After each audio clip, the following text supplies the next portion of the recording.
fantasy, sci-fi, thriller fiction. Like magic, an invisible chain of sound once more circles the planet.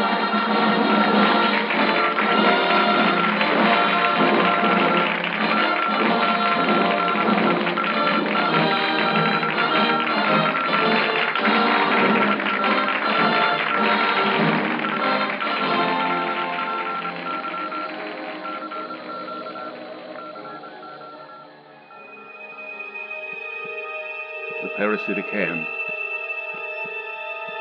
Written by Dr. Burnstrum. Short story by Anthony M. Rud. As R. Anthony.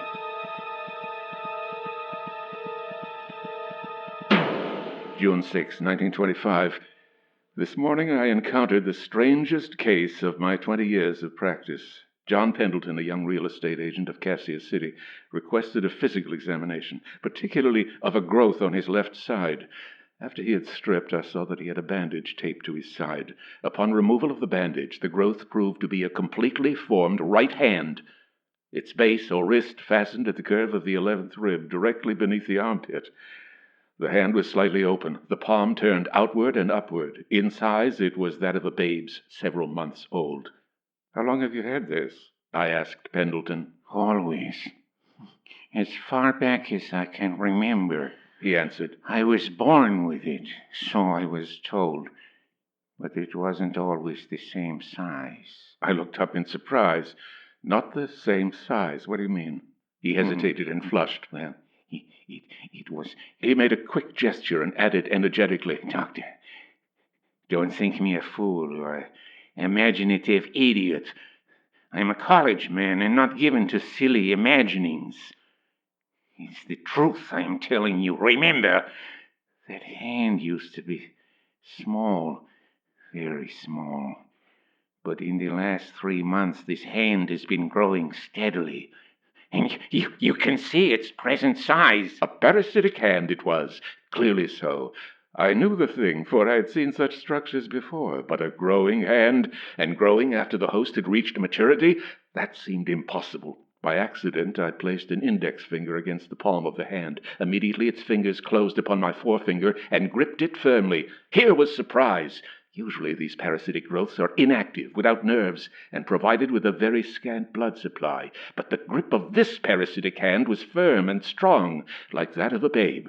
It took considerable effort to release my finger, so tenacious was the grip, and after I had freed it, it continued to close and open much like a small babe's, and finally made an infant fist. Pendleton nodded as he observed the experiment. "That's what it does to me," he said. "But only since the last 6 weeks. It never did that before then. Now it's a nuisance. It clutches at everything I put on. At my underwear, my shirt, my pajamas. The only way I can keep it from pulling and tearing at my clothes is to bandage it and tape it fast to my body. Even then I feel it wriggle and clutch at things. It's bothered me a lot. What does this thing mean, Doctor?" Well, I hesitated. "Go ahead, Doctor," Pendleton urged. "I've been told that it's a sort of a parasite, but I don't understand exactly. How the deuce can an extra hand be a parasite? Why should a hand grow from my side? Remember, I was born with it." "You probably were a twin," I explained, "at least in the early stages of your embryonic life. In fact, you and the twin probably came from a single egg. Identical twins, you know, come from a single fertilized egg. Sometimes such twins are equally developed. More often, one twin is better developed than the other. What it means is that the twins compete with each other during embryonic and fetal life, and one may develop at the expense of the other. As a matter of fact, one twin may absorb the other, sometimes completely so, sometimes leaving a few traces, such as a hand or foot. Apparently, you absorbed your twin nearly completely. This hand is all that is left of him." "Well, I'll be hanged," Pendleton ejaculated in wonderment. "But I see clearly how that is possible, and that your explanation fits. But look here, Doctor. Then, in a way, I must be 2 personalities merged in one body. Myself and the other twin." He paused, and his eyes grew wide with some astonishing thought. "Doctor, do you suppose that the personality, the soul of the other twin is still intact and is now trying to establish itself in this growing hand? Of course not, I said firmly. But while I photographed him and bandaged the hand, the idea suggested by his question kept revolving in my mind. I may as well put down my ideas on the matter. If the interpretation of twins is correct, then Pendleton is the autocyte, and the hand is all that is left of the parasite. But what became of the personality, the soul of the parasite, when its body was merged into that of the stronger twin, the autocyte? If we allow it entity, then the fact that the parasite hand, after being dormant for 23 years, is now growing, would seem to indicate that the parasite was dominated by Pendleton until he had attained his full development, and that now the dominant personality of the other twin is asserting itself, trying to establish its own proper self. A strange theory, yet it seems to fit. How else account for the growth?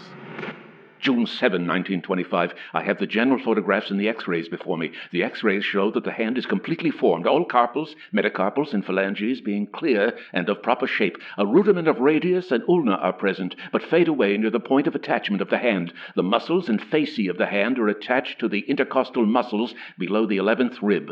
Blood supply from an intercostal artery. A doubtful spot may be a ganglion for the nerve supply. June 15, 1925. Pendleton in again today, after a week's absence from town. At my question, how is the hand getting on? He answered shortly, "See for yourself, Doctor." He stripped and proceeded to remove the tape and bandages. I started back when I saw the hand. Why, it has grown, I exclaimed. It seems twice as large as last week, like that of a child of 5 or 6 years. Pendleton nodded grimly. "That's why I told you to see for yourself, Doctor. I wanted you to be sure about that fact. What are you going to do with it?" "Remove it," I said firmly. "This week. It should not be a very serious matter." A queer look came into Pendleton's eyes. "You don't suppose that in removing what is left of my twin, we would be doing murder?" I smiled at the fancy. No. Hardly. You may liken this hand to a tumor. Removal of a tumor does not constitute murder, does it? A tumor is parasitic growth. This hand is a parasitic growth. We remove parasitic growths before they become too dangerous. Murder? "Well, no," he said, "but I had a crazy dream about it the other night," he added apologetically. I dreamed I saw my twin, and that he said, 'You have had your share of life at my expense. Now I want my own. Don't you dare tamper with things. I'm going to have my way.' And then I woke up." "Rather obvious," I commented. "A natural sequence of our conversation of twin entities, or rather, of one twin overcoming the other. Nothing to it, my boy." I patted him on the shoulder. "What do you say about 3 days from now? That will give you time to prepare. Not a serious operation, you understand, but it's good to be prepared." He assented, and after taking a few more photographs, I dismissed him. July 21, 1925. San Francisco, California. A telegram just received from Pendleton. "Come back to operate. Urgent." The illness and death of my father had called me to California before I could operate on Pendleton, and the disposition of the estate required a longer absence than contemplated. I wired back, "On my way in 2 days. Expect me by 25th. July 26, 1925, back in Cassius City. Pendleton met me at the station this afternoon. He looked pale and thin and haunted. Despite the heat, he was shivering. "Thank God you have come, Doctor," he cried. "I am going insane." I looked at him curiously. "You don't mean that the hand—" It's growing, Doctor." His eyes held a wild and frightened look. "It is larger, and a part of the forearm has grown out." I stared at him in unbelief. "Hardly possible," I said. "But it is, Doctor," he insisted. "Doctor, you haven't known me for a fool. This thing has given me no rest for a month. It's always twisting and pulling as if it were trying to reach into me for something. It's driving me mad." Cold terror was in his voice. The taxi stopped at my office, and we hurried in. Pendleton stripped quickly and jerked off the bandages. There! He was right. The hand had grown, and was now the size of that of a vigorous boy of 14 or 15. But in addition, the lower half of a forearm had grown out. July 27, 1925. Removed the parasitic hand from Pendleton's side this morning. Would not repeat the operation for $1 million. It was a terrifying experience. General and local anesthetics used, but while Pendleton responded excellently, the parasitic hand remained active. In fact, it seemed to be animated with a fighting spirit. It seized the wrist of one of the surgical nurses during the preliminaries and held it in a relentless grip so that she fainted in horror. Later, when I proceeded to make the first incision, it seized my wrist and with remarkable force tried to direct the scalpel toward Pendleton's heart. Only by dropping the scalpel did I avoid stabbing Pendleton to death. I then applied anesthetics to the hand itself, with no appreciable results. Finally, in desperation, I pushed a wad of cotton into the hand, threw a loop around its wrist, and had one of the nurses hold it taut. By thus misleading and misdirecting its efforts, I was able to proceed. How silly these words sound, as if I had been dealing with a separate entity. And yet that seems to be the only plausible assumption that would help to explain. Throughout the operation, the hand kept up its writhing and clutching motions. As I made the final cut, it jerked loose from my hand, fell to the floor, and then fastened around the ankle of the chief surgical nurse. In horror, she dropped the instruments, screaming hysterically, and ran out of the operating room and fainted in the hallway. I darted after her and removed the fiendish hand. Even then, it kept up its autonomous struggle. It was with a feeling of relief that I dropped it into a jar filled with preservative and then returned to complete my work on Pendleton. I was careful to remove all traces of the attaching structures and also treated the vestiges with X-rays to destroy all rudiments of growth. The operation, though simple and normally requiring perhaps half an hour, lasted nearly 4 hours because of the constant interference of the parasitic hand. Brent, the intern in charge of the anesthesia, the 3 nurses, and I were complete wrecks at the end of the ordeal. After we wheeled the operating table from the room and turned the patient over to the special nurse, we found the nurses had fallen to the floor, either in a faint or exhausted. Brent looked over the room. "Rather like a shambles today," he remarked in ghoulish humor. I nodded and dropped into a chair and knew no more. I believe I fainted also. August 10, 1925. Pendleton dismissed from the hospital today. Only a circular scar indicates the position of the parasitic hand. March 5th, 1926. Pendleton dropped in this morning.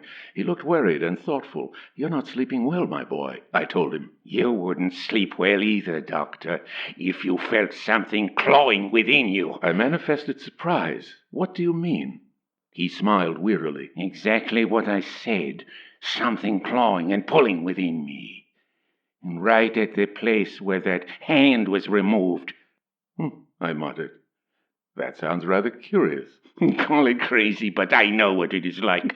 It is as if a hand were gripping lightly, shoving things aside, pulling at me as if somebody... Doctor, that hand is coming back. I looked sharply at him. No, he did not look silly. Of course, like other physicians, I knew that the imagination can produce astonishing delusions, but Pendleton did not seem to me to be of that sort. "Strip and get on the examining table," I ordered tersely. With a sigh, he obeyed. I could find little. The circular scar showed signs of disappearing. Below it, the abdomen seemed faintly distended, but not enough to be symptomatic. The stethoscope revealed only the normal sounds. The palpitation was similarly uninforming. "Let's see what an X-ray will show," I suggested. March 6, 1926. Just examined the X-ray prints. Nothing important indicated. No signs of congestion, as in a tumorous growth. I went back through the files for the X-rays taken last June. Comparison showed that some of the internal organs had been displaced. The stomach, for one, was pushed to the right a distance of nearly 2 inches. This discovery surprised me, and in my astonishment I dropped the print. I bent down to pick it up and jerked back in amazement, for from a distance I saw what had escaped me in a closer view. A hand was outlined within the body to the left of the stomach. I picked up the print and examined it carefully. No, it was not a positive structure.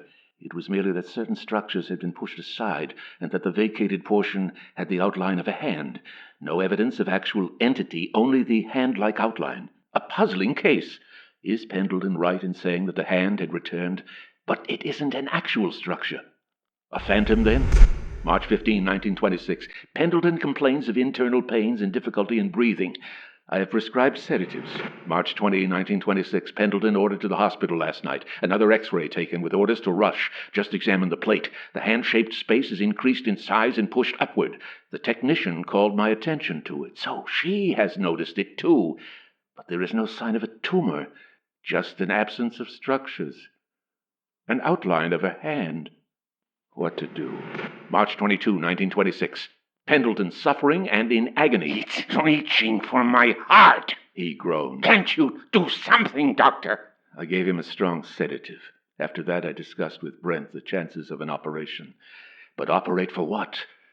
And after that, I went to the surgery and told the nurses of the possibility of operating on Pendleton in a day or two. Miss Cummings, the chief surgical nurse, and her two assistants paled at the announcement and then did something rather unethical. They refused. No, said Mrs. Cummings with a shiver. No, Doctor, I can't work with you on that case. I should faint with terror. Her two assistants expressed themselves similarly. Please, Doctor, don't ask me, said Miss Cummings. I'll never forget how that thing seized my ankle. She collapsed at the recollection and began to cry softly. Do you wish Pendleton to die without a chance? I asked gravely. I must do something, I'm afraid, but I do not know what to do. I do not know what is troubling him. He is suffering. That is evident. The X-rays tell too little. As it is, I must proceed on a pure guess. I do not know what I'll find, but it is Pendleton's only chance. That is, if you will do your duty. Duty? The appeal to duty was effective. Miss Cummings smiled faintly and said in a low voice, Very well, Doctor. I'll try. Her assistants nodded in fearful assent. March 23, 1926. The climax came this morning.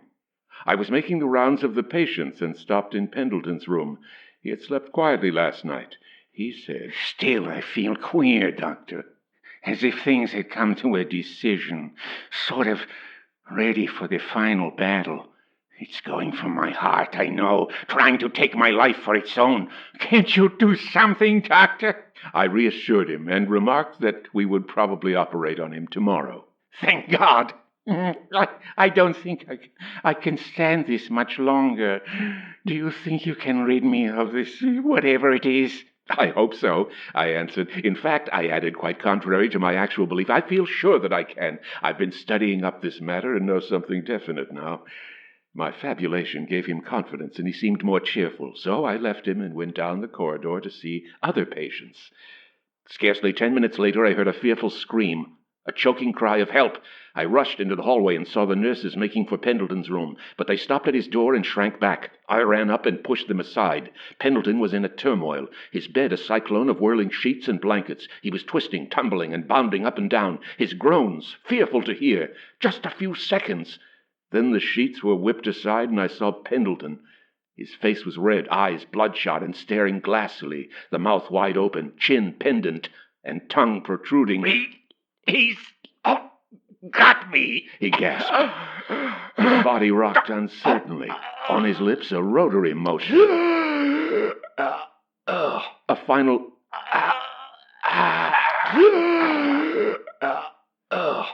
Then he snapped erect and fell over on his side. Pendleton was dead. I tried restoratives, but it was of no use. The coroner, Dr. Bidwinkle, performed the autopsy in which I helped him.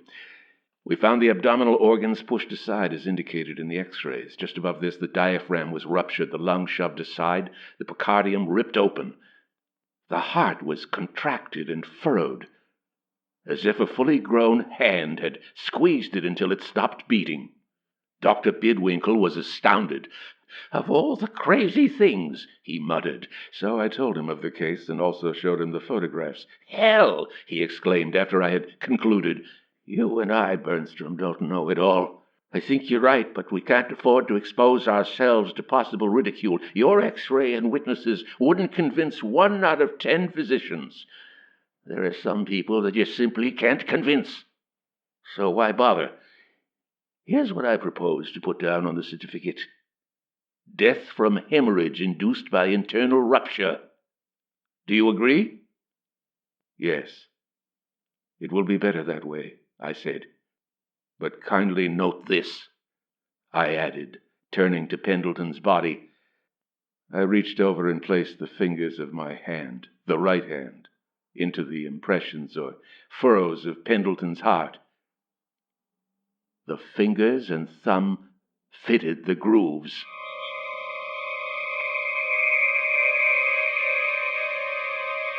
The end.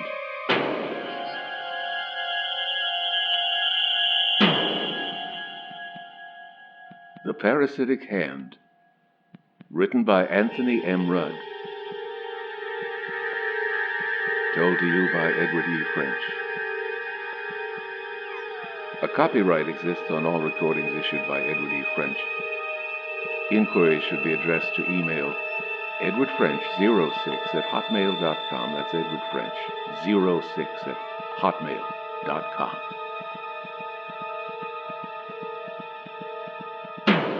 That's going to wrap it up for another edition of Fiction Fantastique.